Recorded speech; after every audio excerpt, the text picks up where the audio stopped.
মানুষ বড় অভিমানী প্রাণী।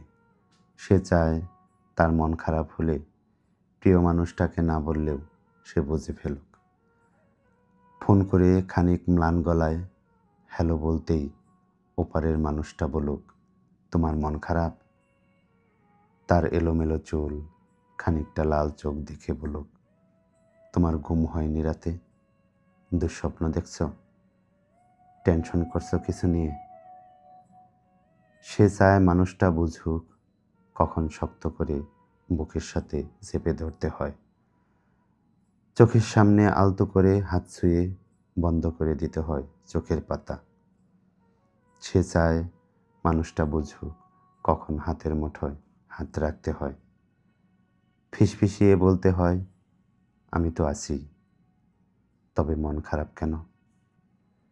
সে চায় মাঝরাত্রিরে সে টের পাক পাশের মানুষটা তার মাথার নিচের সরে যাওয়া বালিশটা ঠিক করে দিচ্ছে। শেষ রাতে যখন খানিক হিম নামে তখন জড়িয়ে দিচ্ছে ওম চাদরে। সে চায় তার জন্য মাঝরাত্রিরেও কেউ বাড়ি ফেরার অপেক্ষায় থাকুক। মনে রাখো তার জন্মদিনের কথা, প্রথম দিনের কথা, স্পর্শ ও অনুভূতির কথা। সে চায় তাকে ছুঁয়ে দেখতে গিয়ে কেউ মিথ্যে অজুহাত বানাক, কেউ কপাল ছুঁয়ে বলুক, দেখি দেখি তোমার জ্বর নয় তো? অভিমানে দূরে সরে যেতে চাইতেই কেউ বলুক, খানিক ভুল করেছে বলেই দূরে সরে যেতে হবে?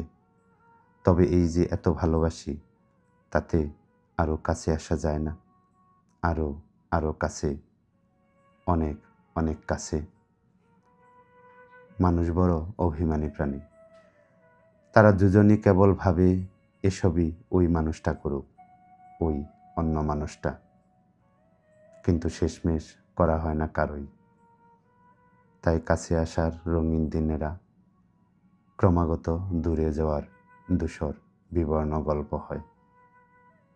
মানুষ বড্ড অভিমানী প্রাণী। অভিমানে সে ক্রমশই দূরে চলে যায়, বুকে পুষে রাখে এক সমুদ্র আক্ষেপ।